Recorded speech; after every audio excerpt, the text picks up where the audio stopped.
بہار کے اس وقت کے ہونے والے چناؤ کو جس پر پوری دنیا کی نظر ہے، ہندوستان کی نہیں پوری دنیا کی نظر ہے، اس چناؤ کو میرے بھائیو ایک مثالی چناؤ بناؤ، الیکشن بناؤ۔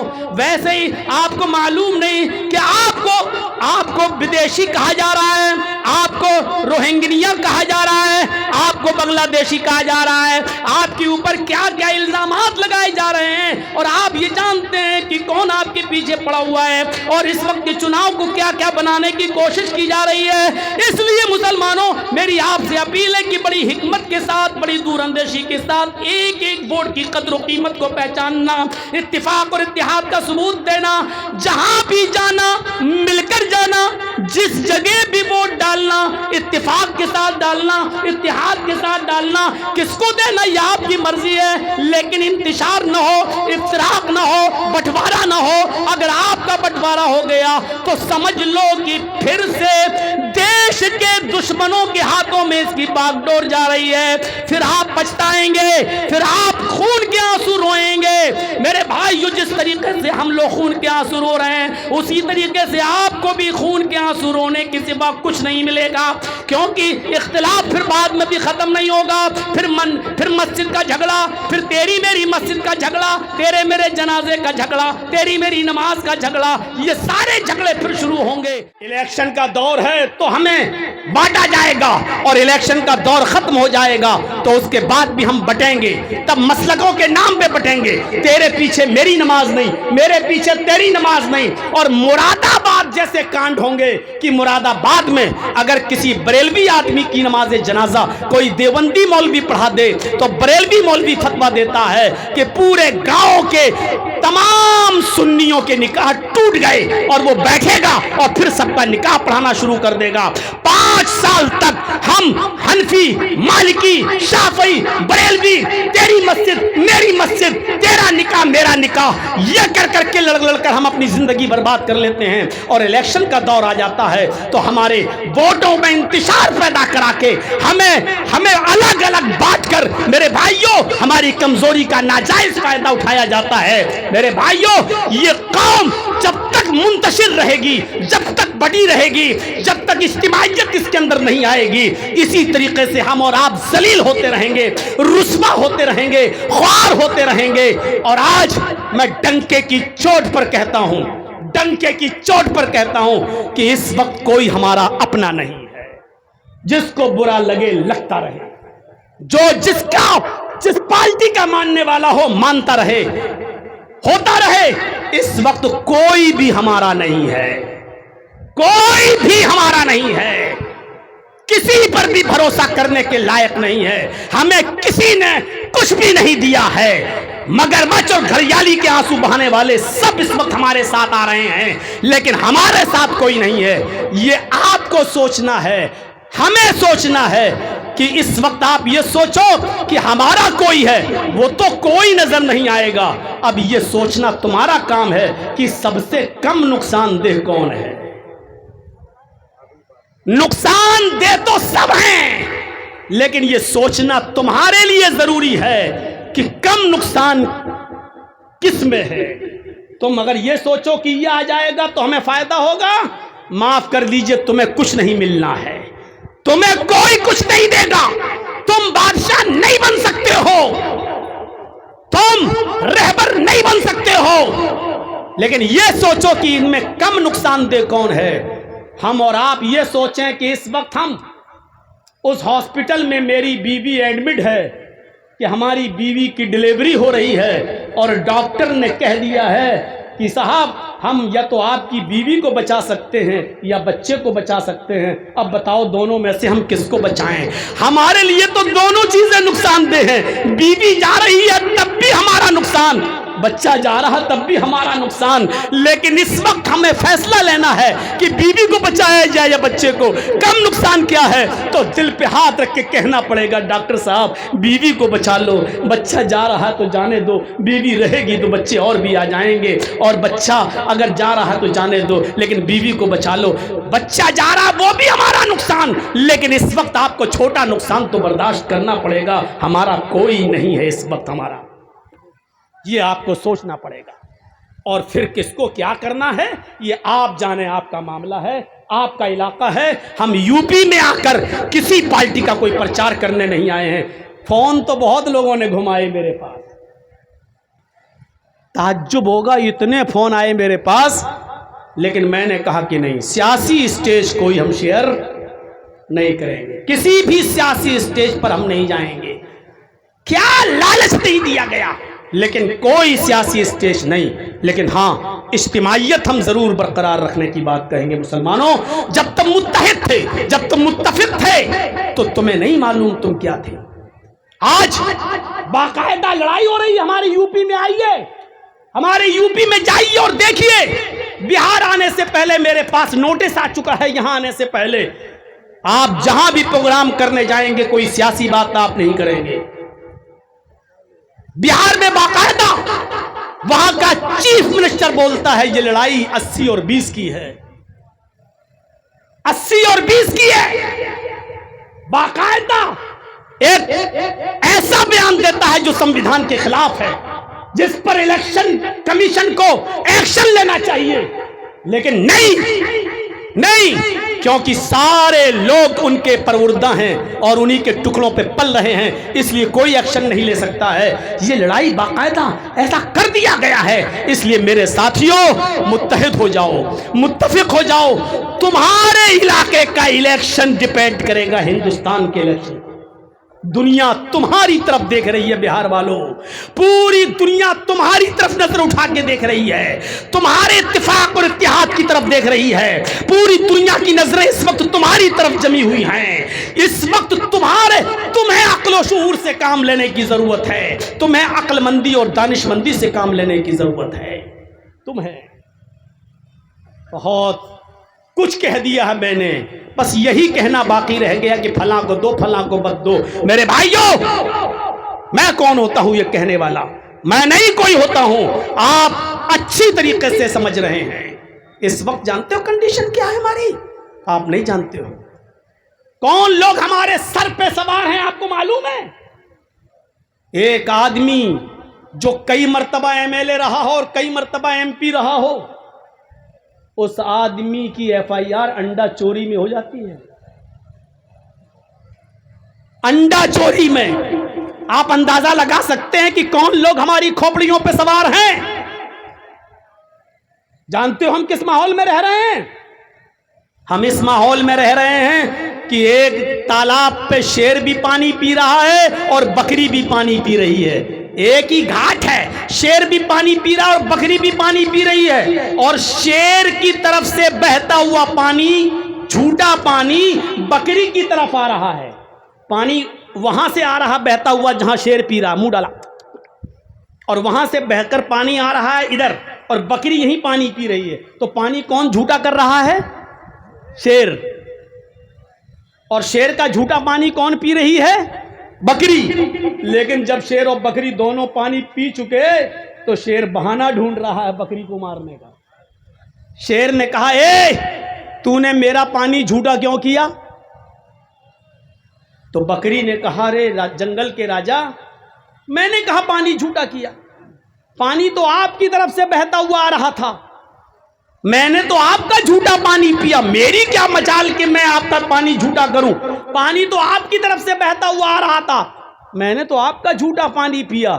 شیر نے کہا، اچھا تو مجھ سے زبان بھی چلاتی ہے، میرے سامنے زبان بھی کھولتی ہے، تجھے بولنا بھی آتا ہے؟ شیر اٹھا اور اس نے بکری کو پھاڑ دیا اور ٹکڑے ٹکڑے کر دیا اور کھا گیا. یعنی اتنا بھی کہنے کا حق نہیں ہے کہ میں اپنی صفائی پیش کر سکوں. ہم اس ماحول میں رہ رہے ہیں.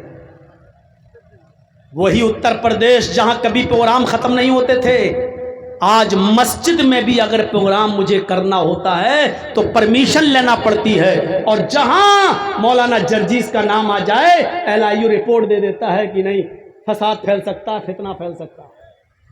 ہم اپنی مسجد میں بھی مائک کھول کر ہم تقریر نہیں کر سکتے ہیں. اس ماحول میں ہم اور آپ رہ رہے ہیں، اور آپ یہاں سوچ رہے ہیں کہ ہمارا کون؟ اس موقع پر میرے بھائیوں، ہم تو پہلے ہی کہتے ہیں اور ہم ہر جلسے میں نے یہ بات کہی ہے کہ ہمارا کوئی رہبر نہیں، کوئی رہنما نہیں، سب اپنا اپنا الو سیدھا کر رہے ہیں، سب مسلمانوں کا ووٹ لینا چاہتے ہیں اور مسلمانوں کو دینا کوئی کچھ نہیں چاہتا ہے۔ یہ الگ بات ہے کہ کوئی کم نقصان دہ ہے، کوئی زیادہ نقصان دہ ہے۔ اس لیے میرے پیارے بھائیوں، ہمیں اور آپ کو بڑی دور اندیشی سے، حکمت سے اور بڑی ہوشیاری سے کام کرنے کی ضرورت ہے۔ میں جانتا ہوں ہو سکتا ہے کہ اس تقریر کے بعد بھی میں گھر پہنچوں اور گھر پہنچنے سے پہلے کوئی نوٹس میرے گھر پر آ جائے، ہو سکتا ہے کہ اتفاق اور اتحاد کی بات کر کے آیا۔ آج لوگوں کو یہ برا لگ رہا ہے کہ جرجیت صاحب اتفاق کی بات کریں، جرجیت صاحب اتحاد کی بات کریں، جرجیت صاحب ملانے کی بات کریں، برا، یہ بھی برا لگ رہا ہے لوگوں کو۔ میرے بھائیوں، ہم اس وقت اتنی مصلحت سے کام لینے کی ضرورت ہے جیسے لومڑی نے مصلحت سے کام لیا تھا۔ یاد ہے ایک جنگل کے اندر شیر نے بھی شکار کیا اور بھیڑیے نے بھی شکار کیا اور لومڑی نے بھی شکار کیا۔ شیر نے گدھا مار لیا اور بھیڑیے نے بکری ماری اور لومڑی نے خرگوش مار دیا۔ اب شیر نے پوچھا کہ میں نے گدھا مارا، بھیڑیے نے بکری ماری، لومڑی نے خرگوش مارا، تینوں جانور مرے پڑے ہیں۔ اب شیر نے بھیڑیے سے کہا کہ بھیڑیا سمجھتے ہیں نا، شیر نے بھیڑیے سے کہا بھیڑیے فیصلہ کرو کہ کون سا جانور کون کھائے گا، سب نے محنت کی ہے، فیصلہ کرو کون سا جانور کون کھائے گا۔ بھیڑیا شیر کی بات کو سمجھ نہیں پایا، شیر کے ارادے کو سمجھ نہیں پایا، اور میں شیر کس کو کہہ رہا ہوں یہ آپ سمجھ جائیے، اس کی نیت سمجھ نہیں پایا بھیڑیا۔ تو بھیڑیے نے کہا کہ صاحب یہ تو بہت آسان ہے۔ کہا کیا آسان ہے؟ کہا کہ آپ نے گدھا مارا ہے، یہ بڑا جانور ہے، آپ کھا لیجئے۔ بھیڑیے نے کہا فیصلہ کیا، اور میں نے بکری ماری ہے تو میں بکری کھا لیتا ہوں، اور لومڑی نے خرگوش مارا ہے، لومڑی خرگوش کھا لیتی ہے۔ شیر نے کہا ادھر ادھر ادھر، ان کو لایا، پکڑا اور گردن دبائی اور پھاڑ دیا۔ کمینہ یہ فیصلہ کرتا ہے؟ یہ فیصلہ ہے تیرا؟ یہ کون سا فیصلہ ہے؟ تم گدھا کھا لو، میں بکری کھا لوں گا، لومڑی نے خرگوش مارا، لومڑی خرگوش کھا لیں گے۔ جبکہ فیصلہ بالکل صحیح تھا، فیصلہ غلط نہیں تھا، صحیح تھا، لیکن اس کی نیت نہیں سمجھ پایا بھیڑیا۔ شیر نے اس کو پھاڑ دیا، کھا دیا۔ اب لومڑی سے کہا کمینہ فیصلہ کرنا نہیں آتا ہے، بھیڑیا بھیڑیا ہی رہے گا، تم بتاؤ۔ اب لومڑی سے کہا کہ تم بتاؤ کون سا جانور کون کھائے گا، تم اچھی طریقے سے فیصلہ کر لو گی، بتاؤ۔ لومڑی موقع کی نزاکت کو سمجھ گئی۔ لومڑی نے کہا بالکل بے وقوف تھا، پاگل تھا، کمینے کو فیصلہ ہی کرنے نہیں آیا۔ ارے جنگل کے راجا، یہ 4 جانور جو مرے پڑے ہیں چاروں آپ کے ہیں۔ صبح اٹھیے گدھا کھا لیجئے، دوپہر میں آپ بکری کھا لیجئے، شام کے ٹائم پر آپ بھیڑیا بھی کھا لیجئے، اور رات میں آپ خرگوش بھی کھا لیجئے۔ آپ جنگل کے راجا ہیں، یہ آپ نہیں کھائیں گے تو کون کھائے گا؟ اس کمینے کو فیصلہ کرنا نہیں آتا ہے، یہ چاروں جانور آپ کے ہیں، آپ کھا لیجئے۔ بھیڑیے نے کہا ادھر آؤ، شاباش، تو بہت اچھا فیصلہ کرتی ہے، بہت ایکسپرٹ ہے فیصلہ کرنے میں، بڑی ماہر ہے تو فیصلہ کرنے میں۔ اب شیر نے لومڑی سے پوچھا اتنا اچھا فیصلہ کرنا تو نے کہاں سے سیکھا؟ لومڑی نے کہا اسی بھیڑیے سے سیکھا۔ لومڑی نے بہت اچھا جواب دیا، لومڑی نے کہا اسی بھیڑیے سے سیکھا ہے۔ جبکہ لومڑی کا فیصلہ غلط تھا، لیکن مصلحت کا تقاضا یہ تھا، اپنے آپ کو بچانا تھا، اس لیے اس نے کیا فیصلہ کیا؟ صبح گدھا کھا لو، دوپہر میں بکری کھا لو، عصر کے ٹائم پہ، شام کے ٹائم پہ بھیڑیا کھا لو، اور شام کو جب سونے چلو تو خرگوش بھی کھا لو، چاروں جانور آپ۔ شیر نے کہا واہ کیا بہترین فیصلہ کیا ہے، واقعی تو بہت اچھا فیصلہ کرنا جانتی ہے، یہ کہاں سے سیکھا؟ کہنے لگی آپ بھیڑیے سے سیکھا ہے، بھیڑیے سے۔ کمینہ سچی بات نہ کہتا تو آج یہ حال نہ ہوتا۔ تو مصلحت اپنا کر اپنے آپ کو بچا لینا، اور حالات کا انتظار کرنا.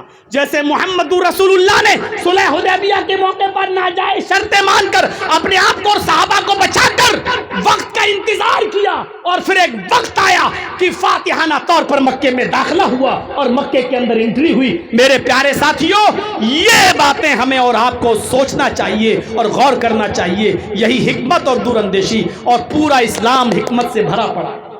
پورا اسلام حکمت سے بھرا پڑا ہے. آپ کو معلوم ہے ایک صحابی آئے، نئے نئے اسلام لائے اور کہنے لگے، سنن دارمی کی روایت، اے اللہ کے رسول، دیکھیے حکمت کیا تھی، اے اللہ کے رسول میں نیا مسلمان ہوا ہوں. آپ نے کہا اللہ برکت دے. کہا اللہ کے رسول ایک لڑکی سے دوستی ہے، کیا میں اس کے ساتھ جا سکتا ہوں؟ زنا کرنا چاہتا ہوں، اس سے میری تعلقات قائم ہیں. غور کرو کس چیز کی اجازت مانگ رہا ہے؟ زنا کی. کون مانگ رہا ہے؟ نیا اسلام لایا ہے صحابی ہے. کس سے مانگ رہا ہے؟ محمد رسول اللہ سے. ارے آپ کے اندر بھی اتنی تمیز ہوگی کہ سگریٹ پیتے ہوئے جا رہے ہوں گے اور کسی مولانا پر نظر پڑی، بزرگ آدمی پر، تو آپ اپنی سگریٹ بجھا لیتے ہیں کہ یہ مولانا صاحب کی کم سے کم عزت کرنی چاہیے، ان کے سامنے سگریٹ نہیں. اور یہ شخص کیسا دیہاتی تھا، اللہ کے رسول سے کہہ رہا ہے کہ مجھے اجازت دیجیے زنا کرنے کی، اور صحابہ کونی مار کے کرے. اللہ کے نبی نے فرمایا صحابہ سے نہیں.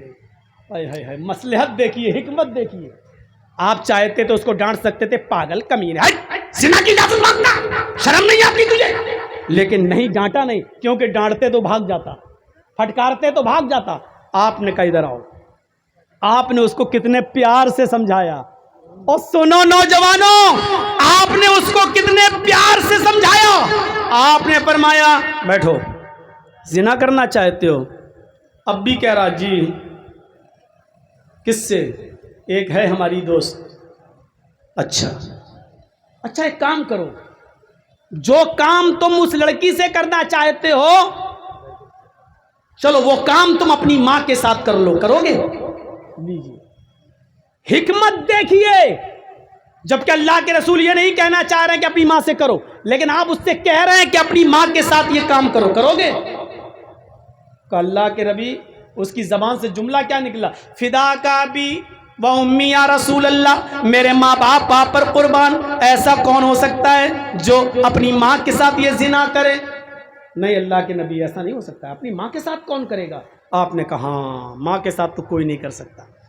پھر آپ نے فوراً کہا اپنی بہن کے ساتھ یہ کام کر لو، جو اس لڑکی کے پاس ہے وہ تمہاری بہن کے پاس بھی ہے. یہی الفاظ ہیں. اس نے کہا اللہ کے نبی، میرے ماں باپ آپ پر قربان، کوئی شریف آدمی اپنی بہن کے ساتھ بھی غلط کام نہیں کر سکتا. آپ نے کہا ہاں بہن کے ساتھ کون کر سکتا ہے؟ دیکھیے سمجھانے کا اسٹائل دیکھیے. اپنی بیٹی کے ساتھ یہ غلط کام کر لو. اس نے کہا اللہ کے نبی، میرے ماں باپ آپ پر قربان، ایسا شریف انسان اپنی بہن اپنی بیٹی کے ساتھ کون ہوگا جو زنا کرے گا؟ نہیں بیٹی کے ساتھ بھی نہیں. پھر آپ نے اس سے کہا اچھا اپنی پھوپھی کے ساتھ کر لو، اپنی چچی کے ساتھ کر لو، اپنی خالہ کے ساتھ کر لو. ہر بات پہ کہتا گیا کہ نہیں اللہ کے نبی، شریف انسان کوئی اپنی چچی کے ساتھ، پھوپھی کے ساتھ نہیں کر سکتا ہے، خالہ کے ساتھ نہیں کر سکتا ہے. آپ نے فرمایا ہے نوجوان، جب کوئی اپنی ماں، بہن، بیٹی، پھوپھی، چچی، خالہ کے ساتھ یہ کام نہیں کر سکتا ہے، تو یہ بتاؤ کیا تم یہ پسند کرو گے کہ تمہاری بہن کے ساتھ، تمہاری بیٹی کے ساتھ، تمہاری پھوپھی کے ساتھ، تمہاری چچی کے ساتھ، تمہاری ماں کے ساتھ کوئی غلط کام کرے؟ کہا اللہ کے نبی، میں بھی یہ پسند نہیں کروں گا کہ کوئی میری بہن بیٹی کے ساتھ ایسا کرے. آپ نے فرمایا جس لڑکی کے ساتھ تم زنا کرنا چاہتے ہو وہ بھی تو کسی کی بہن ہوگی، وہ بھی تو کسی کی بیٹی ہوگی، وہ بھی تو کسی کی خالہ ہوگی، پھوپھی ہوگی، چچی ہوگی، کوئی تو ہوگی. وہ آدمی کیسے برداشت کرے گا اور منظور کرے گا کہ اس کی بہن بیٹی کے ساتھ ایسا کیا جائے؟ کہنے لگا اللہ کے نبی، میری سمجھ میں آ گیا ہے، میرے لیے دعا کیجیے اللہ تعالیٰ مجھے اس شر سے بچائے. آپ نے اس کے سر پہ ہاتھ پھیرا اور اس کے لیے دعا کی، اے اللہ اس کو حرام کاری سے اور حرام چیزوں سے بچا لے. اس نوجوان کا کہنا ہے کہ اللہ کے نبی کی اس دعا کے بعد کسی لڑکی کی طرف تو چھوڑو، کسی لڑکی کی طرف تو چھوڑو، کسی حرام چیز کی طرف بھی میری نظر نہیں اٹھی۔ آپ نے کتنی حکمت کے ساتھ سمجھایا، کتنی مصلحت کے ساتھ سمجھایا، ماں بہن بیٹی کا نام لے کے سمجھایا۔ اگر آپ اس کو ڈانٹتے اور پھٹکارتے تو بھاگ جاتا، اسلام سے دور ہو جاتا اور پھر قریب نہ آتا۔ آپ نے اس کو بڑے پیار سے سمجھایا، حکمت سے سمجھایا، اور پیار سے سمجھانے کا نتیجہ یہ نکلا کہ وہ تمام حرام کاموں سے توبہ کر لیتا ہے اور پھر کسی حرام چیز کی طرف نظر بھی نہیں ڈالتا۔ تو پورا اسلام حکمت سے بھرا پڑا ہے، پورا اسلام میرے بھائیوں مصلحت سے بھرا پڑا ہے۔ ہمیں اور آپ کو بھی مصلحت کے پیش نظر بہت سی چیزوں سے سمجھوتا کرنا پڑے گا، ہمیں بھی حالات کے پیش نظر بہت سی چیزوں سے سمجھوتا کرنا پڑے گا۔ جرجی صاحب کہہ رہے ہیں کیا میں نے غلط بات بولی ہے، کیا صحیح نہیں ہے؟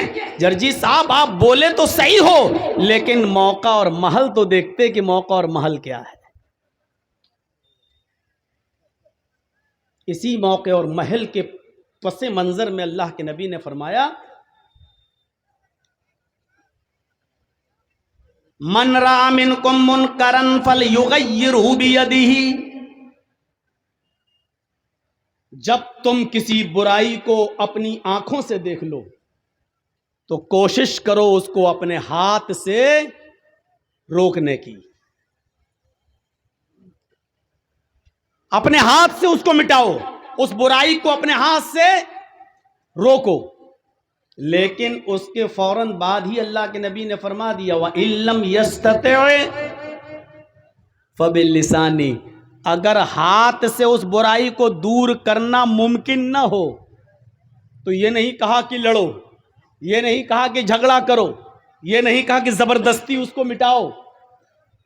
اگر ہاتھ سے کسی برائی کو روکنے میں فتنہ پھیل سکتا ہے، فساد برپا ہو سکتا ہے، لڑائی ہو سکتی ہے، جھگڑا ہو سکتا ہے، تو تم وہاں اس برائی کو ہاتھ سے مت روکو، فَبِلِسَانِهِ، اپنی زبان سے منع کرو۔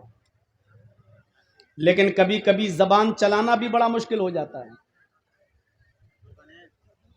اور زبان سے کہنے میں بھی فتنہ اور فساد پھیل سکتا ہے۔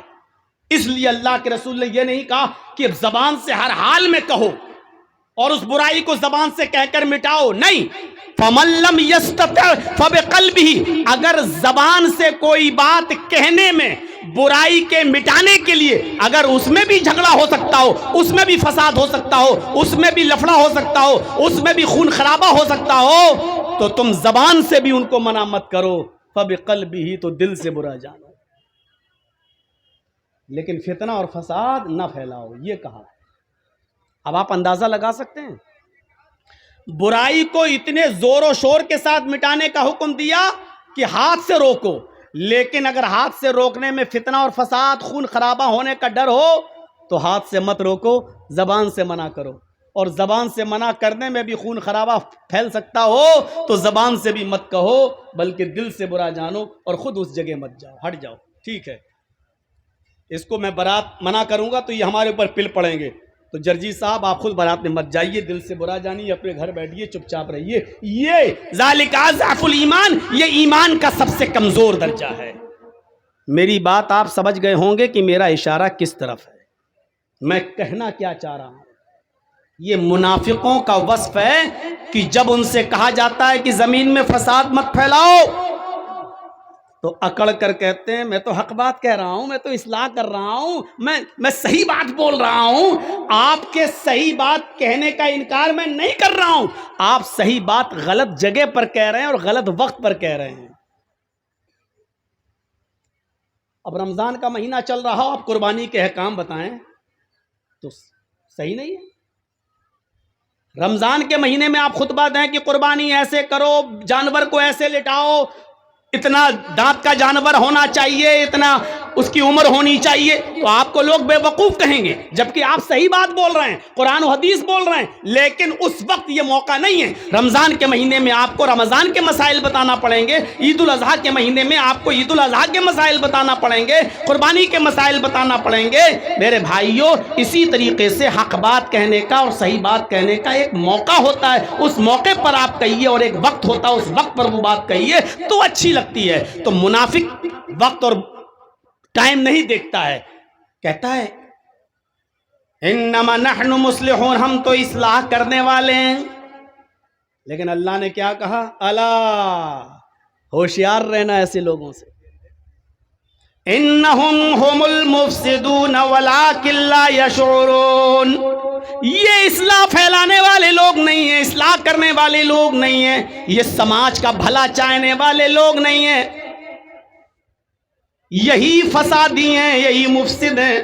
وَلَٰكِن لَا يَشْعُرُونَ، ان کو پتہ نہیں ہے، یہ جانتے نہیں ہیں. یہ سمجھ رہے ہیں کہ میں بہت اچھا کام کر رہا ہوں، یہ سمجھ رہے ہیں کہ میں بہت نیک کام کر رہا ہوں، حالانکہ نیک کام کرنے کا یہ وقت نہیں تھا. اب میں ایک دو مثالیں آپ کے سامنے رکھوں گا.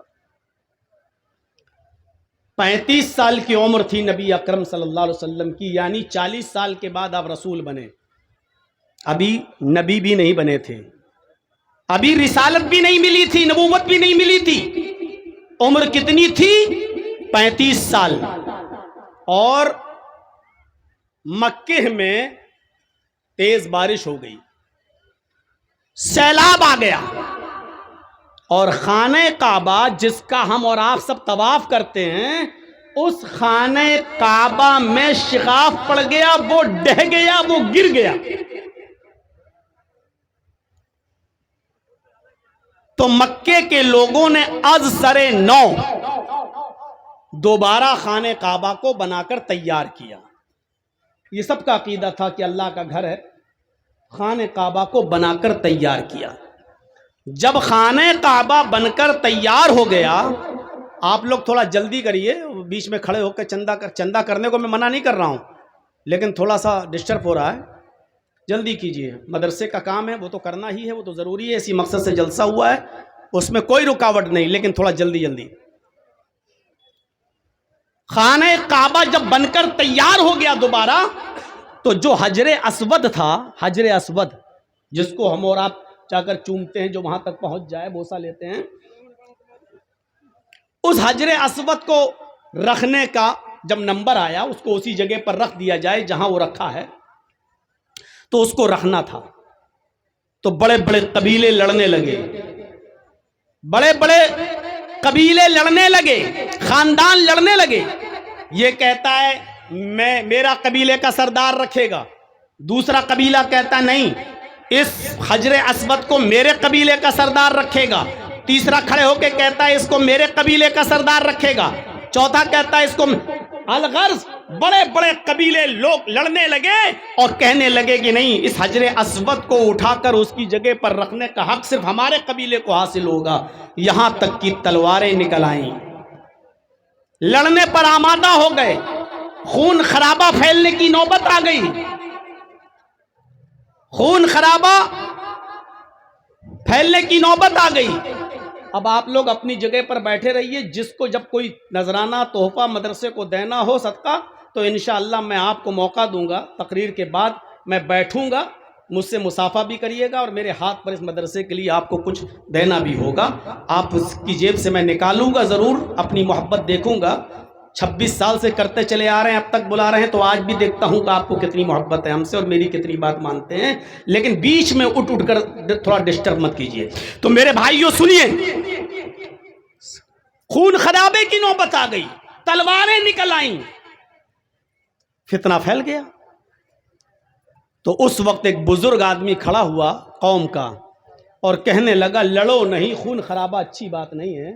ایک کام کرتے ہیں کہ آج سب لوگ اپنے گھر پہ جاؤ، حجر اسود کو یہیں رہنے دو، آج سب لوگ اپنے گھر پہ جاؤ، کل صبح سب سے پہلے خانہ کعبہ میں جو آ جائے گا، سب سے پہلے خانہ کعبہ میں جو آ جائے گا، اسی کو جج مان لیا جائے گا، اسی کو فیصل مان لیا جائے گا، اور وہ جو فیصلہ کرے گا اس کے فیصلے کو ہم اور آپ سب تسلیم کر لیں گے.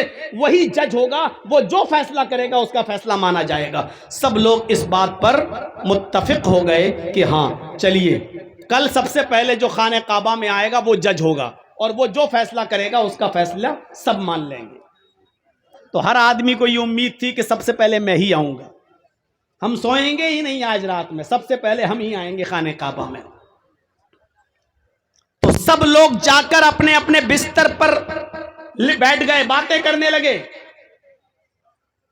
محمد الرسول اللہ, جو ابھی تک محمد ابن عبداللہ ہیں, وہ بھی آئے اور آپ اپنے گھر میں آ کر لیٹ گئے, آرام کرنے لگے.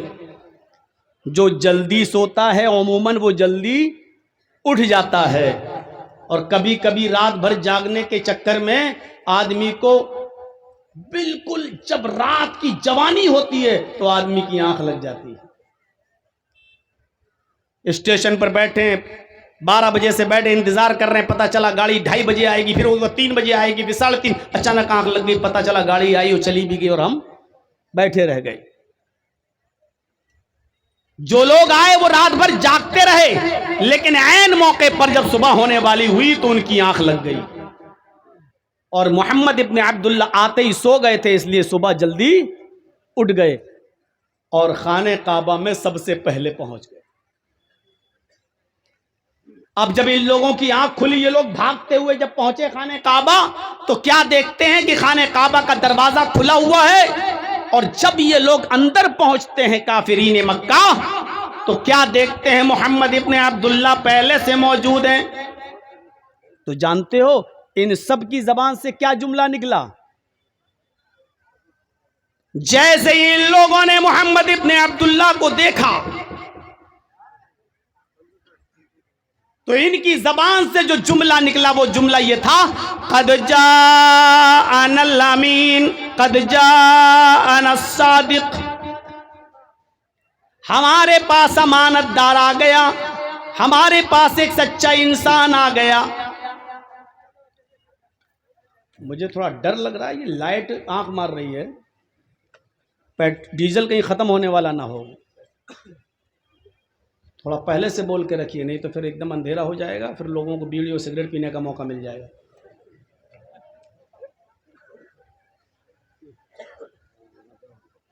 تو توجہ دیجئے گا, لوگوں کی زبان سے یہ جملہ نکلا, قد جاءنا الامین قد جاءنا الصادق, ہمارے پاس امانت دار آ گیا, ہمارے پاس سب سے سچا انسان آ گیا. یعنی ابھی تک اللہ کے رسول ہونے کا دعویٰ نہیں کیے, لیکن مکے کے لوگ آپ کو پہلے ہی سے سچا مانتے تھے اور امانت دار مانتے تھے. اور سارے لوگ چیخ پڑے, آپ جو بھی فیصلہ کریں گے ہمیں منظور ہے. جرجیس صاحب کے خلاف فیصلہ مقدمہ چل رہا ہو لوور کورٹ میں, لوور کورٹ کا فیصلہ جرجیس صاحب کے فیور میں ہوگا تو ہم مانیں گے, میرے خلاف ہو گیا تو ہم ہائی کورٹ جائیں گے.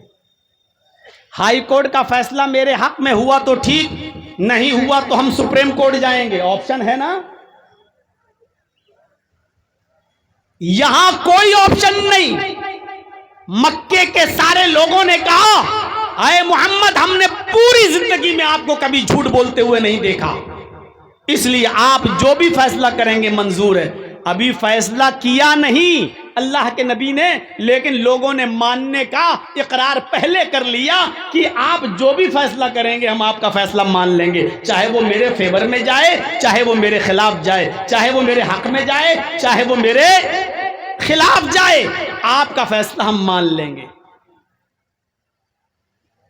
محمد ابن عبداللہ فرماتے ہیں, کیا تم سب لوگ میرے فیصلے کو مانو گے؟ کہا جی. اب عقل مندی دیکھیے, فتنے کو کیسے روکا, فساد کو کیسے روکا, خون خرابے کو کیسے ختم کیا. اب اللہ کے نبی صلی اللہ علیہ وسلم کیا کرتے ہیں, جب آپ نے اقرار کرا لیا سب سے, میری بات مانو گے؟ کہا جی. سب نے کہا کہ ہم مان لیں گے. آپ نے ایک چادر جو آپ کے پاس تھی, اس چادر کو آپ نے زمین پر بچھایا, اور اس چادر کی اوپر آپ نے حجر اسود کو رکھ دیا,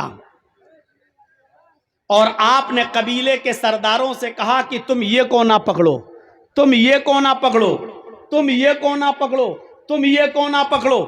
سب لوگوں نے ایک ایک کونا پکڑ لیا. جو 4 بڑے بڑے قبیلے لڑ رہے تھے آپس میں, ان چاروں قبیلوں کے سرداروں سے آپ نے چادر کا ایک ایک کونا پکڑوا دیا, اور پھر آپ نے کہا اس کو اٹھاؤ. سب لوگوں نے اس کو چادر کو اٹھایا, حجر اسود بھی اٹھ گیا جو اس چادر میں رکھا ہوا تھا, حجر اسود بھی اٹھ گیا. آپ نے کہا اس چادر کو لے کر چلو خانہ کعبہ کے پاس. سب لوگ اس چادر کو لے کر آئے. جب خانہ کعبہ تک پہنچے تب اللہ کے رسول نے اس کو حجر اسود کو اپنے ہاتھ سے اٹھا کر وہاں پر رکھ دیا جہاں پر وہ آج بھی موجود ہے. اپنے ہاتھ سے اٹھا کر رکھ دیا. اس فیصلے سے سب خوش ہو گئے. ہر قبیلے کا سردار یہ کہنے لگا کہ حجر اسود کو میں نے اٹھایا. وہ کہتا میں نے اٹھایا, وہ کہتا میں نے اٹھایا, چوتھا بھی کہہ رہا میں نے اٹھایا. اور سب کو کوئی شکایت کا موقع نہیں ملا. یہ تھی اللہ کے نبی صلی اللہ علیہ وسلم کی عقل بندی, یہ تھی نبی اکرم صلی اللہ علیہ وسلم کی دور اندیشی. اور نبی بننے سے پہلے جس نبی کی عقل مندی اور دور اندیشی کا یہ عالم ہو تو نبی بننے کے بعد اس رسول کی عقل مندی اور دور اندیشی کا عالم کیا ہو. فتنہ اور فساد کس طریقے سے روک دیا. جو قوم تلوار سے نیچے کسی کی بات ہی نہیں کرتی تھی, اتنی لڑاکا قوم, ایک قبیلے کی بکری دوسرے کے قبیلے کے کھیت میں چلی گئی. ایک بکری اس قبیلے کی اس قبیلے کے کسی آدمی کے کھیت میں چلی گئی. اس نے اس کو ڈنڈا مار دیا. اس بکری کے ٹانگ میں چوٹ آئی. بکری لنگڑاتے ہوئے اپنے گھر آئی. اس قبیلے کے لوگ اس قبیلے کے لوگوں سے لڑنے لگے. تو نے میری بکری کو لاٹھی کیوں ماری؟ اس نے کہا تیری بکری میرے کھیت میں کیسے آئی؟ بکری تو بچ گئی لیکن دونوں قبیلے میرے بھائیوں لڑائی لڑتے ہیں تو یہ لڑائی 27 سال تک چلتی رہتی ہے اور رکنے کا نام نہیں لیتی. آپ اندازہ لگائیں گے کتنی خطرناک قوم تھی یہ. بکری نہیں مری, بکری کی صرف ٹانگ ٹوٹی, لیکن دونوں قبیلوں میں جب لڑائی ہوئی تو یہ لڑائی 27 سال تک چلتی رہی. اور 27 سال کے بعد جب آپس میں ملن ہوتا ہے, ملاقات ہوتی ہے, دونوں قبیلوں کو ملایا جاتا ہے.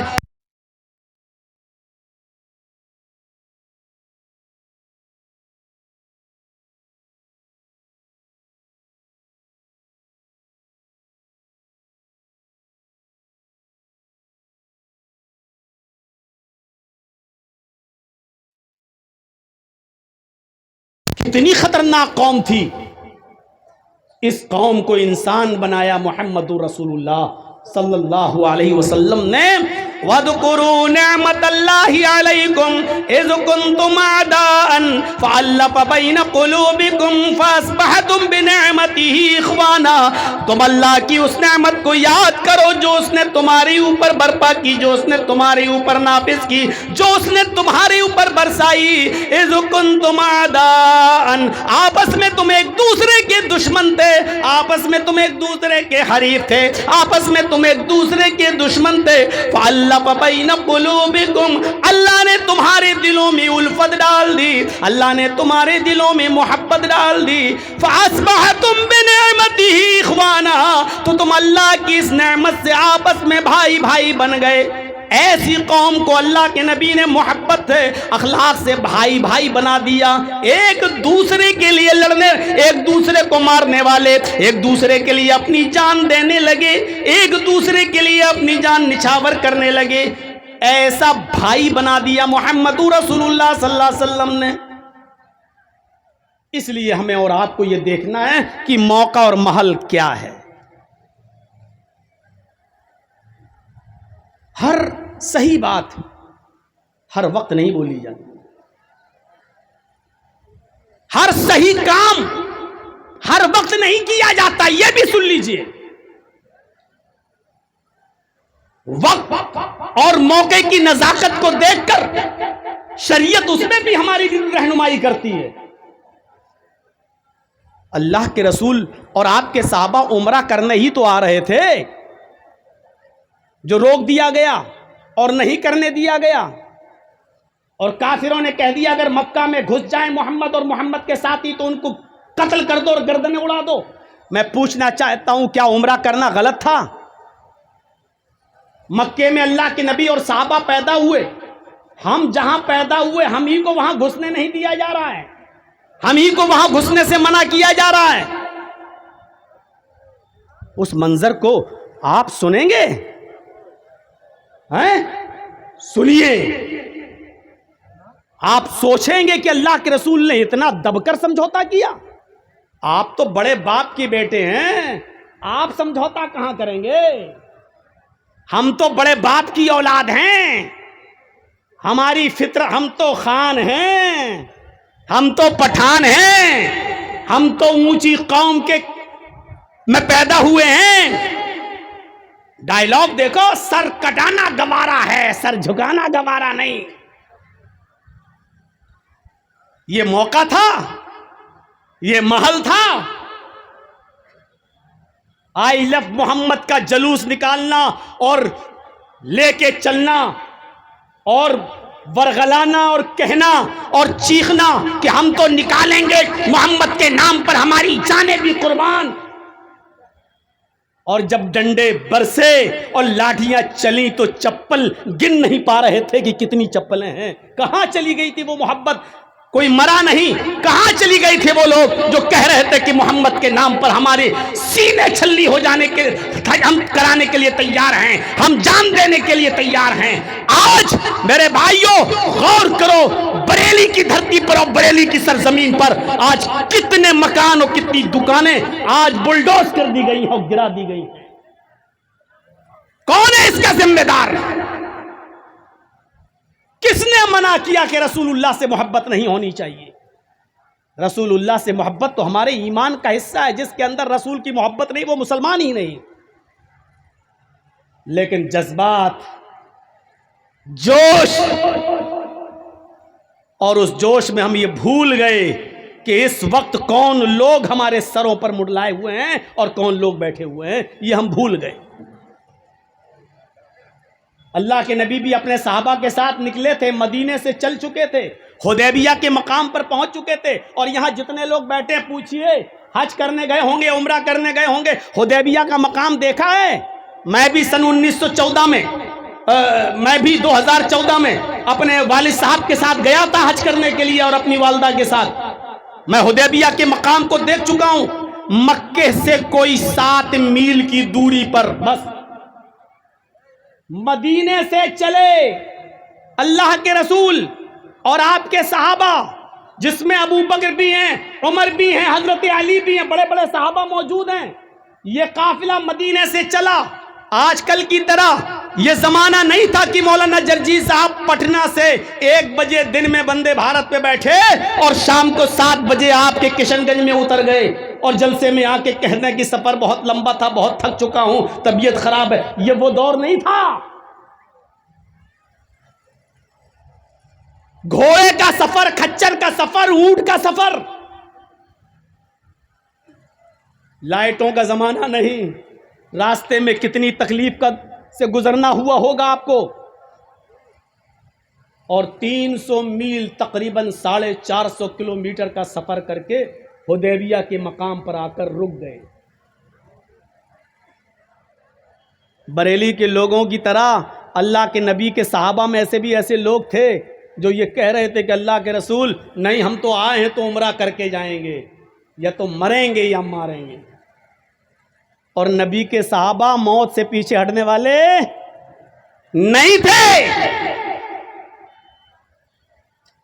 وہ ایسے تھے کہ کوئی کہتا تھا کہ آئے خبیب، آج تو تمہیں بھی اچھا لگتا ہوگا کہ میں بچ جاؤں اور میری جگہ محمد پھنس جائیں۔ تو حضرت خبیب نے کہا کہ میں یہ بھی نہیں چاہتا ہوں کہ میرے پیر میں، اللہ کے رسول کے پیر میں کانٹا چبھو دیا جائے اور میری جان بچ جائے۔ اگر مجھ سے کہو گے کہ صرف اپنے پیر میں کانٹا چبھو لینے دو، میں محمد کو چھوڑ دوں گا، تو اللہ کی قسم میں محمد الرسول اللہ صلی اللہ علیہ وسلم کے پیر میں کانٹا بھی نہیں چبھونے دوں گا، اپنی جان دے دوں گا، لیکن نبی کے پیر میں کانٹا بھی چبھانے کی اجازت نہیں دوں گا۔ اتنی محبت تھی صحابہ کو۔ حضرت عمر کہہ بھی رہے ہیں، حضرت عمر تھوڑے جذباتی جوش، اے اللہ کے رسول اتنی دور سے آئے ہیں، ہم رک جائیں گے؟ ادھر مکے میں اعلان کر دیا گیا کوئی بھی آئے قتل کر دو، کسی کو آنے نہیں دیا جائے گا۔ اللہ کے نبی اور آپ کے صحابہ حدیبیہ کے مقام پر رک جاتے ہیں۔ اب سنیے مسلمانوں، فتنہ کس طریقے سے روکا گیا۔ اور ہماری یہ بات بہت کام آئے گی، آج کے اس دور میں بھی کام آئے گی، اس الیکشن کے زمانے میں بھی کام آئے گی۔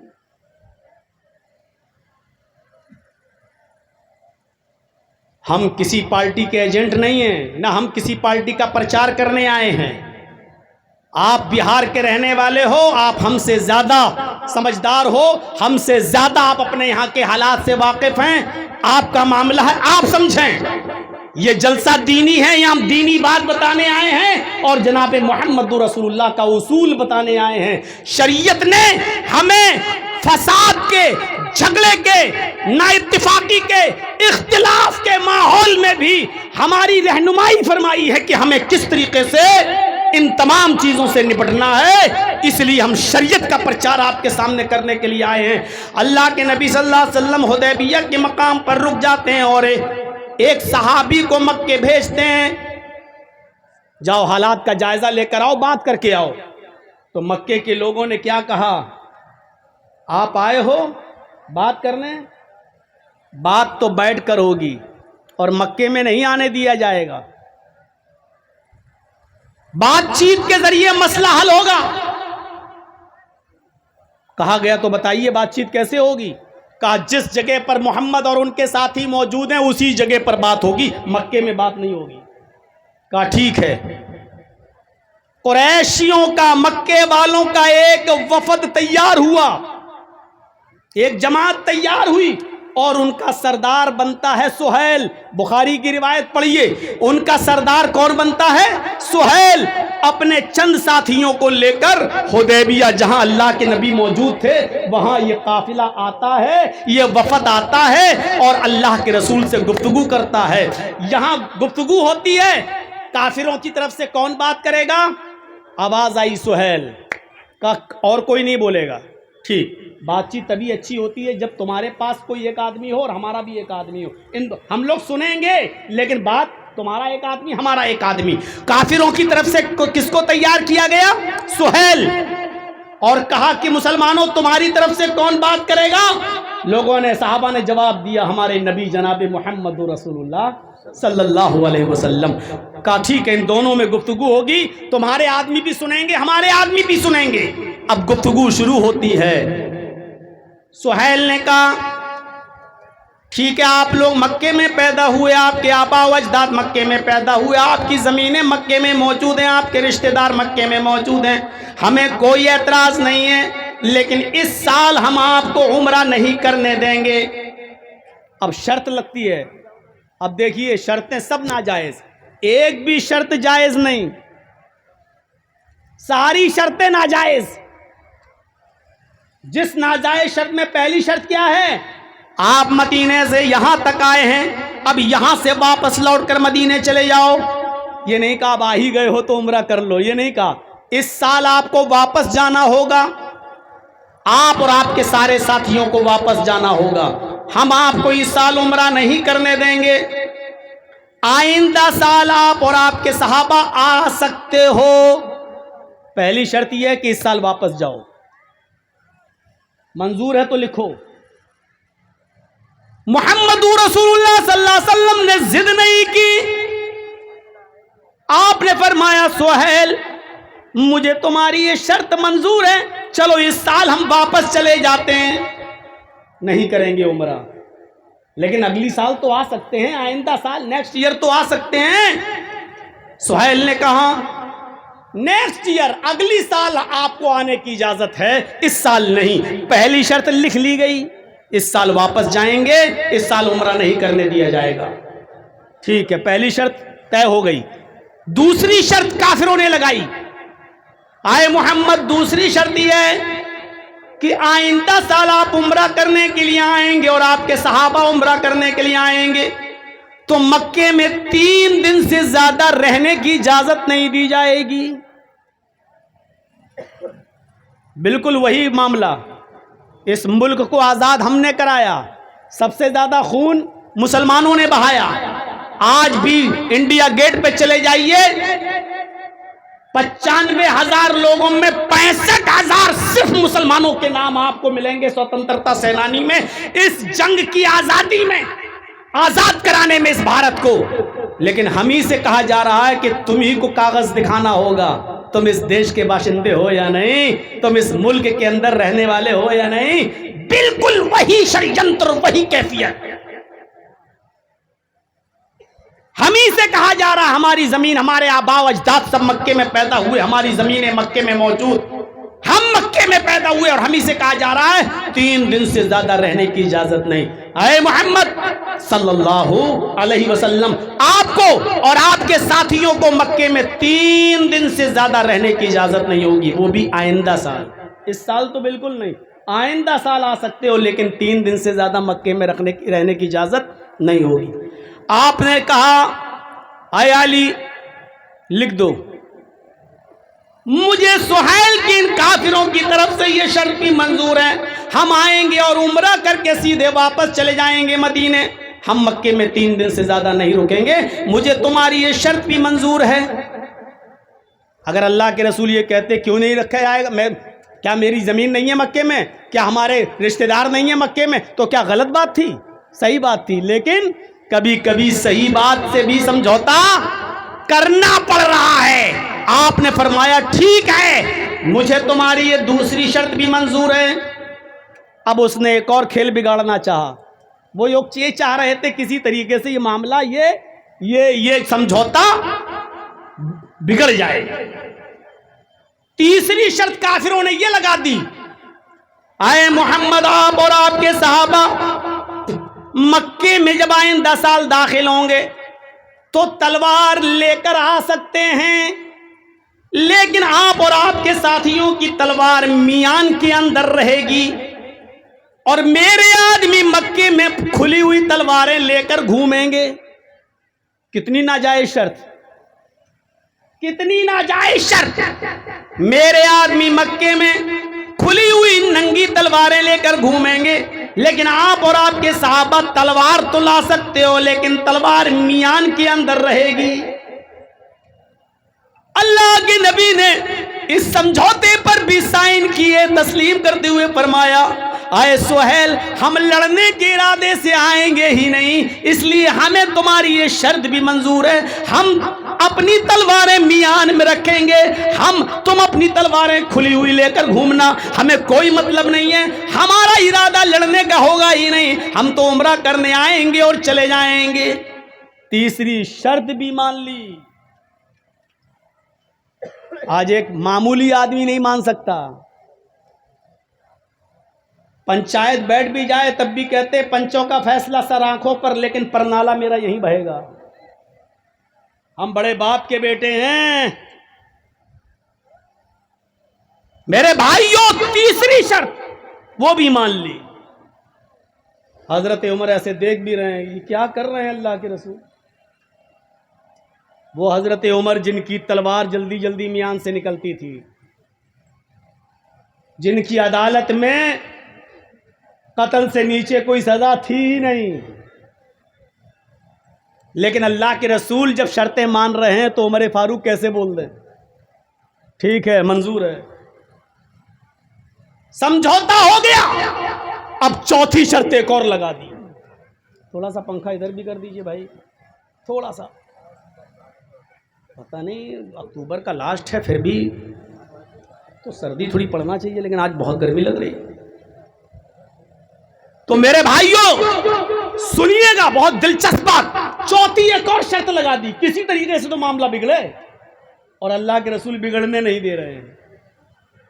انہوں نے چوتھی شرط لگائی، اے محمد ہاں ایک شرط اور ہے۔ آپ نے کہا اب کیا ہے؟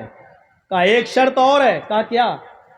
کہ اگر میرا کوئی کافر آدمی، میرا کوئی مکے سے آدمی اگر بھاگ کر مدینے جائے گا اور آپ لوگ اگر اس کو پکڑ لیتے ہیں تو میرا آدمی آپ کو واپس کرنا ہوگا، میرا آدمی آپ کو لوٹانا پڑے گا۔ اگر کوئی آدمی مکے سے بھاگ کر مدینہ جاتا ہے اور آپ گرفتار کر لیتے ہیں تو میں جب چاہوں اپنا آدمی لے سکتا ہوں، میرا آدمی آپ کو واپس کرنا ہوگا، اور آپ کا آدمی اگر مدینے سے بھاگ کر مکے آیا اور ہم نے پکڑ لیا تو ہم آپ کے آدمی کو واپس نہیں کریں گے۔ آج کے اس دور میں یہ سمجھوتا کوئی کر سکتا ہے؟ کوئی تحریک، کوئی تنظیم، کوئی گروہ، اور ساتھ میں جوڑ دو کوئی پارٹی، کوئی خاندان، کوئی نسل، اتنا گر کر کوئی سمجھوتا کر سکتا ہے؟ میرا آدمی اگر بھاگ کر مکے سے مدینہ آئے گا تو آپ کو واپس کرنا ہوگا، لیکن آپ کا آدمی اگر بھاگ کر مکے سے مدینے سے مکہ آئے گا تو ہم واپس نہیں کریں گے۔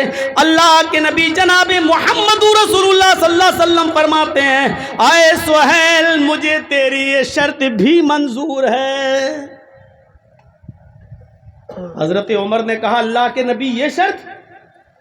میرا آدمی یہ واپس نہیں کریں گے اور ان کا آدمی میں واپس کروں؟ اللہ کے نبی نے فرمایا، اے عمر تم نہیں جانتے ہو، جو میرا ہو جاتا ہے وہ جانے کا نام بھی نہیں لیتا، میرا تو کوئی آدمی جائے گا ہی نہیں، اور ان کا اگر کوئی آ بھی جائے گا تو میرے پاس چند دن رہ کر ایسا با اخلاق و کردار دیکھ کر ایسا ہو جائے گا کہ جانے کے بعد بھی وہ میرا ہی رہے گا۔ مجھے اے سہیل تیری یہ شرط بھی منظور ہے، یہ بھی منظور کر لیا اور لکھ دیا گیا محمد الرسول اللہ کو یہ سمجھوتا منظور ہے۔ سہیل سے کہا کہ تم بھی دستخط کر دو۔ سہیل نے جب پڑھا تو اب ایک اور ناجائز شرط اور اتنی خراب شرط، اس نے کہا، اے محمد صلی اللہ علیہ وسلم، اس پر رسول اللہ لکھا ہوا ہے، میں آپ کو رسول مانتا ہی کب ہوں، رسول اللہ کاٹو، لکھو محمد ابن عبداللہ کو یہ سمجھوتا منظور ہے۔ اگر یہ لکھو گے محمد الرسول اللہ کو سمجھوتا منظور ہے تو ہم سمجھوتا ہی نہیں کریں گے۔ ہم آپ کو رسول مانتے ہی کہاں ہیں؟ اگر رسول مان لیں تو جھگڑا ہی کس بات کا ہے؟ پھر تو جھگڑا ہی ختم ہے۔ آپ کہتے ہو میں اللہ کا رسول ہوں اور ہم آپ کو اللہ کا رسول مانتے ہی نہیں ہیں، اس لیے لکھو ہم یہ مانتے ہیں کہ آپ عبداللہ کے بیٹے عبد المطلب کے پوتے ہیں، آپ یہ لکھیے کہ محمد ابن عبداللہ کو یہ شرطیں منظور ہیں، رسول اللہ کاٹیے۔ آپ نے حضرت علی سے کہا، اے علی رسول اللہ کاٹ دو۔ فساد روکنے کے لیے، خون خرابہ روکنے کے لیے لفظ رسول تک کٹوانے کے لیے تیار ہو گئے محمد رسول اللہ۔ اس سے زیادہ کوئی امن پسند انسان ہوگا؟ اس سے زیادہ کوئی امن اور شانتی کو چاہنے والا ہوگا؟ کاش یہ گودی میڈیا محمد رسول اللہ صلی اللہ علیہ وسلم کے اس امن والے سمجھوتے کو پڑھتی، غور کرتی اور دیکھتی اور چھاپتی اور بتاتی کہ محمد رسول اللہ نے امن قائم کرنے کے لیے اور شانتی کو بحال کرنے کے لیے لفظ رسول اللہ تک کٹوانے کے لیے تیار ہو گئے۔ حضرت علی نے کہا، اے اللہ کے نبی کہ آپ رسول نہیں ہیں؟ کہا جی میں تو رسول ہوں۔ اللہ نے آپ کو جب حق کے ساتھ رسول بنا کر بھیجا ہے تو میرے ہاتھ اس لفظ رسول کو کیسے کاٹ سکتے ہیں؟ میرے ہاتھوں میں اتنی طاقت نہیں ہے کہ میں لفظ رسول اللہ کاٹ دوں۔ اے اللہ کی نبی یہ کام میں نہیں کر سکتا، مجھ سے مت کروائیے۔ جب آپ رسول اللہ ہیں تو میں رسول اللہ کیسے کاٹ دوں؟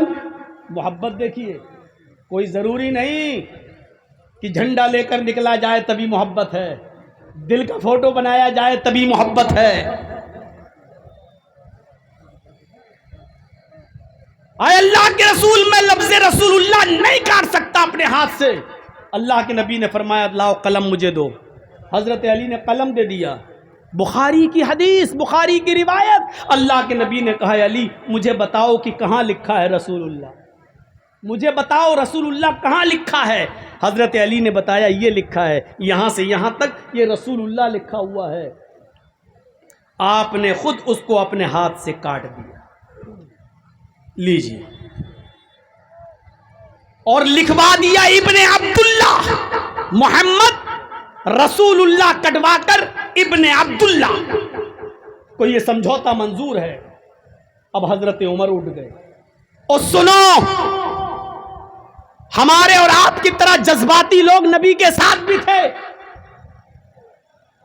حضرت عمر اٹھ گئے اور کہنے لگے اے اللہ کے رسول السنا علی الحق، کیا ہم حق پر نہیں ہیں؟ جیسے ہم کہتے ہیں کیا ہم صحیح نہیں بول رہے ہیں، کیا ہم غلط بول رہے ہیں، کیا ہم فساد پھیلا رہے ہیں؟ حضرت عمر نے بھی کیا کہا؟ السنا علی الحق، کیا ہم حق پر نہیں ہیں؟ اللہ کے نبی نے کہا اے عمر اس رب کی قسم جس کے قبضے میں میری جان ہے، ہم حق پر ہیں. اے اللہ کے نبی ہم حق پر ہیں. قتلاہم فی النار، تو آپ ہمیں جہاد کا حکم کیوں نہیں دیتے؟ آپ ہمیں لڑنے کا حکم کیوں نہیں دیتے؟ جب ہم حق پر ہیں تو لڑنے کے لیے کیوں نہیں کہتے؟ اے اللہ کے رسول اگر ہم ان سے لڑنے لگیں اور ان کافروں کو ماریں، قتلاہم فی النار، تو کیا یہ کافر جن کو ہم قتل کر دیں کیا یہ جہنم میں نہیں جائیں گے؟ آپ نے فرمایا ہاں، اگر لڑتے لڑتے تم نے ان کو مار دیا تو یہ جہنم میں جائیں گے. قتلانا فی الجنہ، اے اللہ کے نبی ہم تعداد میں کم ہیں، لڑتے لڑتے اگر انہوں نے ہمیں مار دیا، ہمیں قتل کر دیا تو کیا ہم جنت میں نہیں جائیں گے؟ سوال کیسے کر رہے ہیں حضرت عمر؟ اے اللہ کے نبی اگر ہم نے ان کو قتل کر دیا تو کیا یہ جہنم میں نہیں جائیں گے؟ ہاں یہ جہنم میں جائیں گے. اگر یہ ہمیں مار دے تو کیا ہم مرنے کے بعد جنت میں نہیں جائیں گے؟ آپ کی آنکھوں میں آنسو آ گئے. فرمایا ہاں اگر یہ تمہیں قتل کر دیں تو تم جنت میں جاؤ گے. فرمایا جب دونوں حالت میں ہماری جیت ہے، ہم ان کو مارے تو یہ جہنمی، یہ ہمیں مارے تو ہم جنتی، پھر آپ ہمیں لڑنے سے کیوں روک رہے ہیں؟ ہم آئے ہیں تو عمرہ کر کے جائیں گے. اللہ کے نبی فرماتے عمر میں نے سمجھوتا کر لیا ہے، میں نے وعدہ کر لیا ہے، میں نے سگنیچر کر لیا ہے. جو میں دیکھ رہا ہوں وہ تم نہیں دیکھ رہے، جو میں سمجھ رہا ہوں وہ تم نہیں سمجھ رہے، جو مجھے جو دکھائی دے رہا وہ تمہیں نہیں دکھائی دے رہا ہے. آج اگر دب کر سمجھوتا کریں گے تو کل مکہ پہ ہم قبضہ کر لیں گے، اور آج اگر ہم لڑ گئے تو لڑ کر مر کر یہیں ختم ہو جائیں گے. پھر کوئی اللہ اللہ کہنے والا نہ ہوگا، پھر ہماری تعداد گھٹ جائے گی. اس لیے ابھی وقت کا تقاضا ہے کہ ان سے سمجھوتا کر لو. آپ نے فرمایا جو میں سمجھ رہا ہوں وہ تم نہیں سمجھتے ہو، اور آپ نے سمجھوتا کر لیا اور واپس چلے گئے اور ساری شرطیں مان لی ان کافروں کی اللہ کے نبی جناب محمد رسول اللہ صلی اللہ علیہ وسلم نے. اور پھر مدینے سے دین کا پرچار چلا، اور پھر اگلے سال خانہ کعبہ میں عمرہ کرنے آئے، اور اس کے بعد دھیرے دھیرے پھر اسلام پھیلا، اور پھر ایسا اسلام پھیلا، ایسا پھیلا کہ پھر ایک دن 10,000 صحابہ کے ساتھ مکے کے اندر فاتحانہ داخلہ ہوتا ہے. اور وہی اللہ کے نبی اس مکے کے اسی خانہ کعبہ میں جس میں 360 مورتیاں رکھی ہوئی تھی، 360 بت رکھے ہوئے تھے، اسی خانہ کعبہ میں داخل ہوتے ہیں. حضرت علی کے کاندھے پر سوار ہوتے ہیں، آپ کے ہاتھ میں چھڑی ہوتی ہے، اور خانہ کعبہ میں گھس کر ایک ایک بت کو چھڑی سے گراتے جاتے اور کہتے جاتے جال حق وزحق الباطل ان الباطل کان زہوقا، جال حق وزحق الباطل ان الباطل کان زہوقا. حق آ گیا اور باطل مٹ گیا، حق آ گیا اور باطل مٹ گیا، اور باطل کو تو مٹنا ہی تھا. حق آ گیا اور باطل مٹ گیا، اور باطل کو تو مٹنا ہی تھا، ختم ہونا ہی تھا. ایک ایک کر کے ایک ایک بت کو گراتے جاتے اور یہی کہتے جاتے حق آ گیا اور باطل مٹ گیا، اور باطل تو مٹنے ہی والا تھا. یہ کہتے گئے اور مکے کو 360 بتوں سے پاک و صاف کرایا، اور مکے کے اندر فاتحانہ داخلہ ہوا. اگر اللہ کے رسول اس وقت سمجھوتا نہ کرتے تو کیا مکے میں شاندار فاتحانہ داخلہ ہوتا؟ یہ جیت کی نشانی تھی. اس وقت سمجھوتا کرنا، کافروں کو لگ رہا تھا کہ ہم جیت گئے، لیکن حقیقت یہ تھی کہ یہ تھوڑی دیر کے لیے سمجھوتا کر لینا اور مان لینا اس بات کی دلیل تھی کہ آگے کا مستقبل بہت اچھا ہے، فیوچر بہت اچھا ہے.